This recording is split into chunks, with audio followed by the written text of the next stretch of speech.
آج سے 7 دہائیوں پہلے 1947 میں پاکستان نے سرحد کے پار سے قبائلی حملہ کو تعینات کر کے ریاست جموں کشمیر پر قبضہ کرنے کی ایک خفیہ کوشش کی۔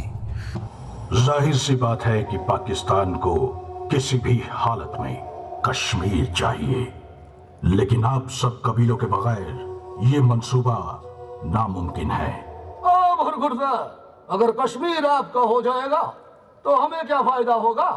فائدہ صرف آپ کا ہی ہوگا۔ کیسے؟ وہ کیسے برادر؟ پاکستانی حکومت کی دلی خواہش ہے کہ زیادہ سے زیادہ دولت حاصل کرنے کا آپ سبھی کو موقع دیا جائے۔ ہم سے اتنی ہمدردی کیوں؟ اپنی فوج کو کیوں نہیں بھیجتے؟ ہم کھلے عام حملہ نہیں کر سکتے، ہماری پاکستانی فوج بھی آپ کے ساتھ ہی ہوگی، پر سادے لباس میں۔ ہر ایک قبائلی لشکر ٹکڑی کے ساتھ پاکستانی فوج کا ایک میجر، ایک کیپٹن اور کچھ JCO ہوں گے۔ سبھی حقوق آپ کو دیے جائیں گے، جیسے بھی چاہیں جنگ کریں، فتح بھی آپ کی، دولت بھی آپ کی، بس کشمیر پاکستان کا۔ لیکن کشمیر تو فرنگی فوج کی حفاظت میں ہے۔ فرنگی تو جا رہا ہے اور راجہ کی اپنی چھوٹی سی فوج ہے، ہم سے ان کا کوئی مقابلہ نہیں۔ بات تو تمہارا ٹھیک لگتی ہے، تو پھر سوچنا کیا؟ قبائلیوں نے ہتھیاروں کے زور پر جموں کشمیر کی سرحدوں کے اندر زبردستی گھس کر آتے آتے ہی ایسی دہشت پیدا کی کہ یہاں کے لوگ اسے ایک ناگہانی آفت سمجھنے لگے۔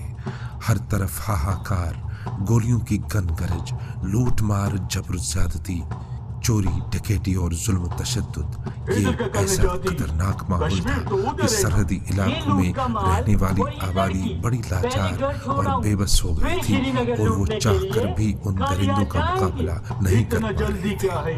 میں ٹھیک تھا کہ یہ بازار لٹیا بازار بازار لٹیا لٹ گئے انہیں سڑا پہ کڑیاں ایک آدمی کھپ کے نال چھڑے کہنی مٹھے اچھا تسی میں جڑے تھے بسنیک لوگ تسی لوگ نس گئے نسے اسی نسے ادھر جانے بس سارے بعد نسے کوئی ادھر دے کوئی ادھر دے کوئی بات جائی جائی نس گئی چھپ گئی تو وہ کہیں کھڑا نو کن کپن کھپ کھڑا ناپ چھلے دے با کہنی اچھا پڑے نویں بجدار گئے پیرا کے جو بعد وہ بجدار کھڑا مٹھ مصیبت تو نہ دسی مٹھ اے چھویے میں اے تھا جائی ایسے دو چھپا۔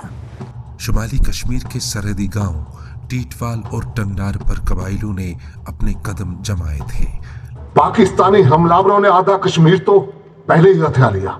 پاکستان سے سٹینڈ سٹل ایگریمنٹ سائن کرنے کے باوجود یہ حال۔ اگر ہم نے کشمیر کو پاکستان سے ملا دیا تو یہ اسے برباد کر دیں گے۔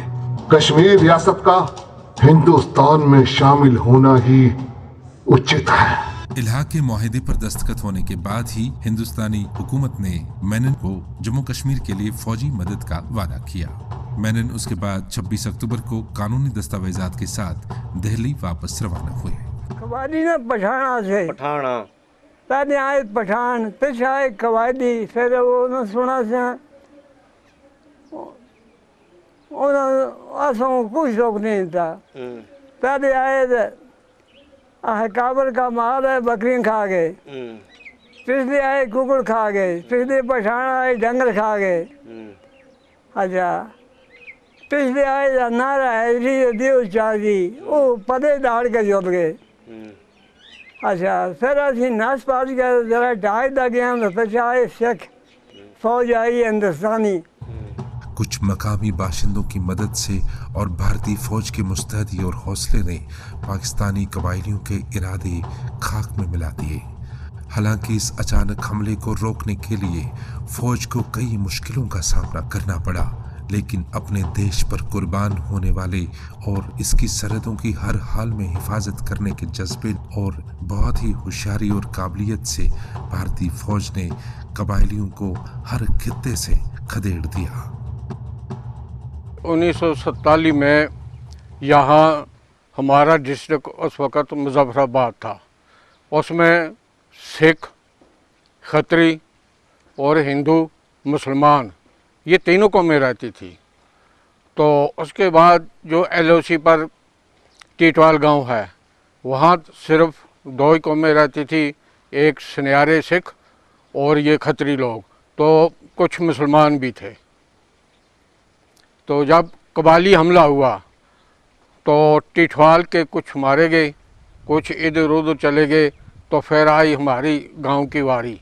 तो उस वक़्त हमने 1 हफ़्ता पूरा डट के कबायलियों का मुकाबला किया और उस वक़्त हमारे गांव में सिर्फ वो बारूद वाली 2 रफलें थी, लेकिन 1 हफ़्ता हम लड़ते रहे। हमारे बाप दादा जितने भी वो बुज़ुर्ग थे, तो 1 हफ़्ते के बाद जब वो बारूद ख़त्म हो गया तो फिर बाद में कबायलियों ने एक मकान में हम जमा थे वहाँ आग लगा दी। कोई छलांग, बच्चे, औरतें, बूढ़े, जवान बाहर मारते थे मकान के, तो उनको गोलियों का निशाना बनाता था। तो इस तरह बहुत इस गांव, हमारे गांव का पूरा, हम उस वक़्त कोई 400-500 घर थे हमारे यहाँ पर, तो सब शहीद हो गए। तो मैं खुद बाप के शहीद होने के 2 महीने बाद पैदा हुआ हूँ। तो उन्हें हमारी सिख बरादरी जो तुर्बोनी में है इस पर अटैक कर दिया, उनको जान किया। तो 5-6 महीने उनका यहाँ कब्जा रहा। 5-6 महीने के बाद कब्जा रहा तो लोग बड़े तंग थे, जिसका मिल मिला खा लिया, जिसका लूट मार। गालबन 5-6 के बाद इंडियन आर्मी ने हरबख्श साहब की क़यादत में यहाँ एडवांस किया। हमारी गली साहब ने क्रॉस की तो हमारी वो जो पाकिस्तानी बड़ोड़े वाले थे, कुछ फौज भी उनकी थोड़ी भी आ गई थी, वो भाग गए और इन्हें टीटवाल तक कब्जा कर लिया। टीटवाल में ब्रिगेड हेडक्वार्टर काम किया अपनी आर्मी में। आज भी टंगडार और टीटवाल सरहदी इलाकों में चंद ऐसे बुजुर्ग मौजूद हैं जिनकी उम्र 100 से ऊपर है। वो लोग जब कबायली हमलावरों की दहशत को याद करते हैं तो जुल्म, तशद्दुद और दहशत का बखूबी अंदाज़ा हो जाता है। मैं मुंह धो रहा था नाले पर मस्जिद के पास, कबायली आए तो उन्होंने मुझे पूछा आपका नाम क्या? मेरा क्या ही है। मेरी टोपी उतारी, सिर से देखा ये ना इसको छता तो नहीं है। वो होता है ना हिंदुओं को वो बोधी होती है, कुछ भी नहीं था। मुझे कहा, मैं नाम दिखाया, आपका मकान कौन है? वो ये मकान है। कबायली से सेवल, तंबी कमीजें, रावड़ा कहते थे। कोई उनको असर ही नहीं होता था किसी का। वो वैसे लोग थे भाई, क्या करते, जानवर है, तौबा करो। वो बड़े जानवर थे जी। यहाँ के बुजुर्ग जब वो दिन याद करते हैं तो हैरत हो जाती है कि क्या इंसानियत इस हद तक भी गिर सकती है। जम्मू कश्मीर जहाँ हिंदू, मुसलमान, सिख प्यार मोहब्बत से रहते आए हैं, कबायलियों को ये मजहबी बरादरी और आपस का ताना बाना भी एक आंख नहीं भाया था। उन्होंने बड़ी तादाद में हिंदू और सिख बरादरी के लोगों को मौत के घाट उतार दिया। कई वतन परस्त लोगों को जिंदा जला दिया। उनके जुल्म और बर्बरियत से कोई फिरका नहीं बचा, हर एक उनकी दहशत का शिकार हुआ। लेकिन अपने देश से प्रेम और मोहब्बत करने वाले लोग हमेशा से इस धरती पर मौजूद थे। 1947 में जब कबायलियों ने हमला किया तो यहाँ के जो बुज़ुर्ग हैं उन्होंने उनका सामना किया इंडियन आर्मी से मिलके और उनको खदेड़ा यहाँ से। और मैं आपको एक अहम बात बताऊं, जो लोग आज करना में हैं वो हमारे बुज़ुर्ग जो हैं बाई चॉइस वो इस साइड जुड़े हुए थे, इंडियन साइड। क्योंकि आज हम उन बुज़ुर्गों को बहुत ही इंस्पायर करते हैं, क्योंकि उनका जो डिसीजन था वो आज हमारे लिए सुख शांति बना हुआ है। टीटवाल और टंगडार के ऐसे ही देशभक्तों ने अपनी फौज का भरपूर साथ दिया, अपनी जानों की परवाह किए बगैर अपने मुल्क की सरहदों की लाज रखी। और जिस अक्लमंदी से भारतीय फौज ने हर तरफ से कबायलियों को शिकस्त देकर अपनी सरहदें फौरन वापस ले ली, वो तारीख में हमेशा हमेशा सुनहरी अल्फाज से लिखा जाएगा।